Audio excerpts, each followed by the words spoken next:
Arıqlama iynələri haqqında yəqin ki, hamı eşidib, onun haqqında yayılan şayiələri də eşidib. Nəticə etibarilə bundan istifadə etməkdə tərəddüd edən insanların sayı artıb. Mən sizə arıqlama iynələrinin təsir mexanizmini başa salacağım və ondan istifadə edib etməmək artıq bu sizin öz şəxsi qərarınızdır. Arıqlama iynələrinin tərkibi GLP-1 hormonudur. Hansı ki, bu hormon normada bizim orqanizmimizdə də sintez olunur.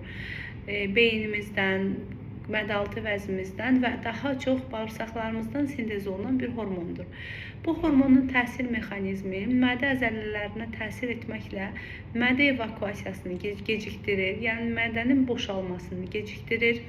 Eyni zamanda mədə boş olsa belə beyindəki iştah mərkəzinə təsir etməklə sizi uzun müddət tox tutur. Nəticə etibarilə sizin iynədən istifadə edən insanların arıqlamağının səbəbi uzun müddət tox hiss etdikləri üçün qida qəbulunu azaltmalarıdır. Yəni qida qəbulunu azaldırsınız, buna görə də arıqlayırsınız. Başqa bir səbəbi yoxdur.